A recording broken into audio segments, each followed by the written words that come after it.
देखिए कामराज साहब, जिस तरह पाक फ़ौज और ज़िले इंतज़ामिया उनके साथ रेंजर्स भी जो है ये तमाम की जानिब से आज लाहौर के तमाम अहम मकामात पर जो है फ्लैग मार्च किया गया और उनके साथ जितनी बड़ी मार्केटें हैं वहाँ पर जो है उन्होंने विज़िट किया है। जिसके बाद ये देखने में आ रहा है कि जो आज से कबल यानी गुज़श्ता रोज़ और गुज़श्ता पूरे हफ्ते ये देखने में आता था शाह आलम मार्केट, अनारकली, इसी तरह लिबर्टी मार्केट और दीगर बड़ी मार्केटें जो हैं वो देखने में आती थी। वहाँ पर SOPs को पहले तो खिलाफ वर्जी की जाती थी, कोई फॉलो नहीं करता था, मास्क तक नहीं पहना जाता था, SOPs को फॉलो नहीं किया जा रहा था। आज जिस तरह पाक फौज की जो है उनके फ्लैग मार्च किया गया, उनकी जानिब से विजिट किया गया है, उसके बाद आज देखने में आया कि आवाम ने मास्क भी पहनना शुरू कर दिया और उनके साथ साथ SOPs को फॉलो करना भी शुरू कर दिया है और बहुत सारे मामला जो है वो बेहतर होना शुरू हो चुके हैं। यहाँ तक कि लोग जो 6 बजे के बाद मार्केटें खुली रहती थी और बहुत सारी बड़ी मार्केटें भी जो है वो उन पर बिजनेस किए जाते थे, कारोबारी मामला खुले रहते थे। आज ये देखने में आया है कि कम से कम 6 बजे की जो डेडलाइन दी गई थी उसके बाद तमाम बड़ी मार्केटें, शाह आलम मार्केट, बदामी बाग, अनारकली बाजार, लिबर्टी मार्केट और दीगर तमाम बड़ी मार्केटें जो कि लाहौर से ताल्लुक़ रखती हैं, तमाम की तमाम मार्केटें जो हैं वो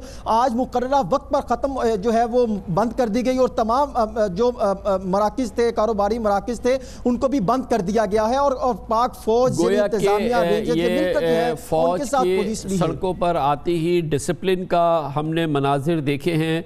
तो ये जो लोग हैं, ये जो बिल्कुल मास्क नहीं लगाते थे, तो जब ये फ़ौज के दस्ते वहाँ से गुज़रते हैं, उनके साथ ये फ्लैग मार्च होता है तो ये लगा लेते हैं, या ये कि अब एक माहौल ऐसा बन गया है कि अक्सर लोग एहतियात कर रहे हैं और इसमें डिसिप्लिन नज़र आ रहे हैं? सिर्फ फ़ौज के आने से ये हो गया या फ़ौज अब उतर के कहती है लोगों से कि भाई मास्क लगाओ, या किसी को फिर सख्ती से कहा जाता है कि क्यों नहीं लगा रहे, या जो कुछ भी है?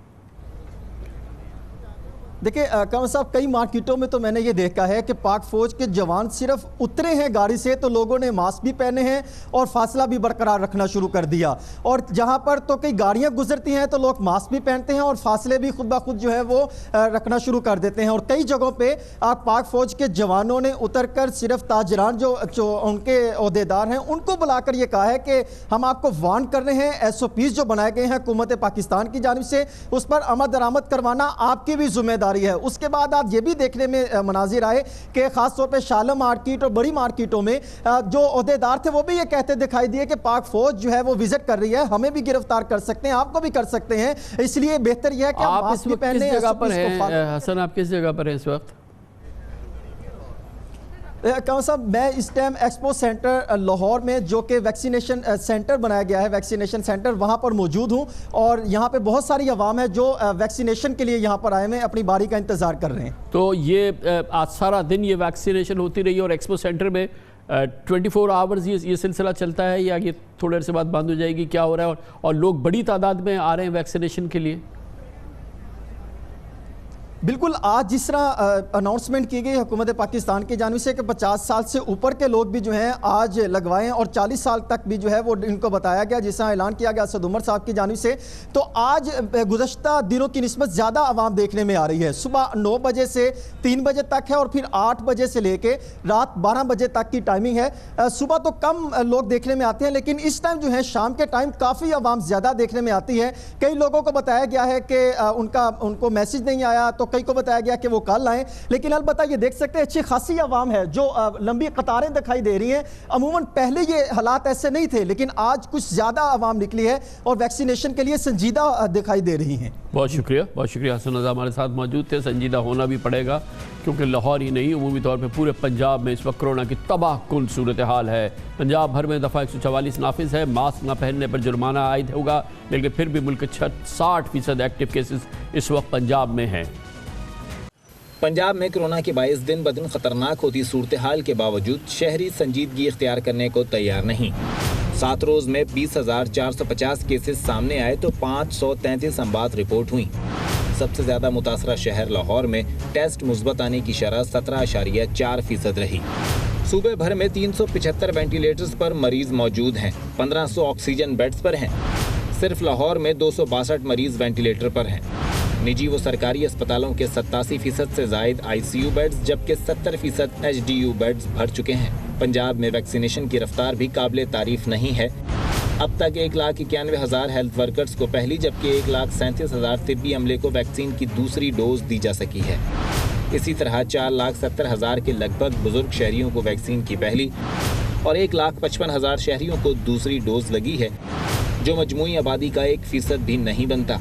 यही हाल कोरोना से बचाव के हिफाजती इक़दामात का है। हुकूमती दावों के मुताबिक पंजाब के 8 अजला के 106 इलाकों में स्मार्ट लॉकडाउन लगा दिया गया है, जो महज कागजी कार्रवाई नजर आता है। रमजान के बाइस रश आम रूटीन से ज्यादा बढ़ गया है। मार्केटें और बाजार भरे पड़े हैं और शहरी किसी पाबंदी को खातिर में लाते दिखाई नहीं देते। लाहौर और पंजाब की सूरत हाल आपने देखी। पंजाब के दूसरे बड़े शहर रावलपिंडी और दारुल हुकूमत इस्लामाबाद में कोरोना केसेस और अमवात पहली लहर से ज़्यादा इस वक्त शिद्दत इख्तियार कर चुके हैं। इस वक्त सिर्फ इस्लामाबाद में सिंध और बलूचिस्तान के मजमूई एक्टिव केसेस के बराबर कोरोना मरीज़ है, इससे आप अंदाज़ा लगाएं। और जुड़वा शहर में भी फ़ौज के जवान SOPs पर अमल कराने में मसरूफ़ हैं। फ़ौज यहाँ पे पहुँच चुकी है। वहाँ की ताज़ा तरीन सूरत हाल हमें बताएंगे हमारे सीनियर कॉरेस्पॉन्डेंट कमरुल मुनव्वर रावलपिंडी में मौजूद हैं। कमरुल मुनव्वर, बताइएगा कि वैसे बाज़ार वगैरह तो अब बंद हो गए हैं जैसे कि होना चाहिए था, लेकिन फ़ौज की आमद की इत्तला और फिर ये जो नया माहौल बना है, इससे कुछ फ़र्क पड़ा कल के रावलपिंडी में और आज की रावलपिंडी में, या पिछले हफ्ते की रावलपिंडी में और आज की रावलपिंडी और इस्लामाबाद में? जी कामरान साहब, एक वाज़ेह फ़र्क जो है वो हम देख रहे हैं, क्योंकि पहले रोज़े से ज़िले इंतज़ामिया और पुलिस ने SOPs को अमल दरामद कराने के लिए टीमें तश्कील दी थी। वो 70 टीमें थी, लेकिन बिल्कुल नाकाम रही। ज़िले इंतज़ामिया और पुलिस वो SOPs पर अमल दरामद नहीं करवा सके थे। मार्केट्स जो थी वो 6 बजे के बाद जो थी खुली हुई थी। छोटे जो बाज़ार थे वो मुकम्मल तौर पर खुले हुए थे। ख़ास तौर पर अगर रावलपिंडी की बात की जाए तो सहरी के वक्त जो नाश्ते के लिए मशहूर और सहरी के लिए मशहूर जगह हैं, जैसा करतारपुर और बनी का इलाका है, वो खचाखच भरा हुआ होता था और वहाँ पर किसी तरह इम्प्लीमेंटेशन नहीं करवाई जा सकती थी। लेकिन आज जब पाक फ़ौज के दस्ते यहाँ पर पहुँचे और जैसे ही पाक फ़ौज के लोग आए ज़िले इंतज़ामिया के साथ, वो उसके बाद अब सूरत हाल है कि मुकम्मल तौर पर इस्लामाबाद की मार्केट जो है वो बंद है। रावलपिंडी की भी बड़ी तमाम मार्केट्स जो हैं वो बंद कर दी गई हैं। ताजरों के साथ पाक फ़ौज के जवानों ने मुलाकात की और उनको वार्न किया कि अगर मार्केट्स बंद नहीं किए जाएंगे तो ना सिर्फ गिरफ्तारियां अमल में आएंगी, बल्कि वहाँ पर मौजूद जो सामान वगैरह रखा होगा उसको ज़ब्त भी कर दिया जाएगा। उसके बाद देखने में ये आया कि जिस तरह इस्लामाबाद का अगर इलाका है तो पहले जो SOPs के लिए सिर्फ जुर्माने किए जाते थे, मास्क ना पहनने वालों को जुर्माने किए जाते थे, जो बाज़ार खुले होते थे उनको जुर्माने किए जाते थे, तो जुर्माना पे करने के बाद दोबारा खोल लेते थे। लेकिन आज हम देख रहे हैं अपारा मार्केट, जना सुपर, G9 मरकज़, कराची कंपनी, रावलपिंडी के सदर बाजार, कमर्शियल मार्केट, ये मुकम्मल तौर पर बंद है और यहाँ पर पुलिस और रेंजर्स के जो दस्ते हैं वो गश्त कर रहे हैं। कमर, ये तो बंद है, लेकिन जब खुली थी और जब यहाँ पे लोगों की चहल पहल हो रही थी 6 बजे से पहले, तो क्या आज और पिछले हफ्ते के रावलपिंडी और इस्लामाबाद में कुछ लोग आपको मास्क लगाए हुए नजर आए? क्योंकि इससे पहले मास्क और लोगों का कोई ताल्लुक तो नहीं था। जी, पहले एक कैंपेन चली थी, उसमें 70 के करीब टीमें मास्क बांटती थी। जिसने मास्क नहीं पहना होता फिर जुर्माने करना शुरू कर दिए थे, लेकिन वो अमल दरामद नहीं था। लेकिन आज हम देख रहे हैं कि डेटरेंस के लिए पाक फ़ौज के दस्ते हर चौक चौराहे में मौजूद हैं। इसी वजह से बड़ी मार्केट्स का जब गश्त करते हैं तो वाज़े तौर पर नज़र आ रहा है कि अगर जिस तरह ग्रॉसरी करने के लिए, क्योंकि ग्रॉसरी की दुकानें जो हैं वो खुली हैं और मेडिकल स्टोर्स वगैरह खुले हुए हैं, एक तो दुकानों वालों ने बाहर मुकम्मल तौर पर बड़े बोर्ड्स लगाए हैं, बिल बोर्ड्स और बैनर्स के ज़रिए लगाया गया है कि वहाँ पर मास्क के बगैर दाखिल नहीं होने दिया जाएगा और नहीं होने दे रहे। इसी तरह दूसरी जानिब अगर देखा जाए तो मार्केट से अगर जिस तरह ग्रॉसरी करने को आ रहा है तो मुकम्मल तौर पर बच्चों को भी मास्क पहनाकर जो है वो लाया जा रहा है। इसी वजह से कि जो पाक फ़ौज के जब दस्ते हैं तो उन्होंने बाकायदा यहाँ पर मार्केट्स में ऐलानात किए। ऐलानात करने के बाद जो ताजिर तंजीमें थी उनसे मुलाकात की और ताजिर तंजीमों को लोगों को कायल किया कि मास्क पहनना जाएगा और इसी अगर नहीं पहना जाएगा तो उनके खिलाफ जो है वो कार्रवाई होगी। इसीलिए अब जितनी भी बड़ी मार्केट्स हैं, अगर वहाँ कोई मेगा मॉल्स है, जिस तरह ग्रॉसरी स्टोर्स जो हैं वो खुले हुए हैं, तो वहाँ पर आने वाले तमाम लोग जो हैं उन्होंने मास्क, ये तो बहुत अच्छा है, अल्हम्दुलिल्लाह। ये तो बड़ी अच्छा फीडबैक है पहले दिन का पाक फ़ौज के आने से। यकीनन जो कि ख्याल भी था और हमारा कहना भी था कि हालात में तब्दीली आएगी और बहुत वाज़ेह तब्दीली है। लोग अब मास्क पहने नज़र आ रहे हैं। पंजाब के बाद KP में कोरोना सबसे ज़्यादा मुतासर सूबा है। KP के ज़िला मर्दान में इन्फेक्शन रेट 40% तक पहुँचा है और मुकम्मल लॉकडाउन नाफिज है। KP की सूरत हाल की हम एक मजमूई कैफियत आपको दिखाते हैं। खैबर पख्तूनख्वा में कोरोना के मुस्बत केसेस की शरह 12.4% तक जा पहुंची। 7 रोज़ के दौरान 7,577 मुस्बत केसेस रिपोर्ट किए जा चुके हैं, जबकि कोरोना में मुब्तला 235 अफराद जान की बाजी हार चुके हैं।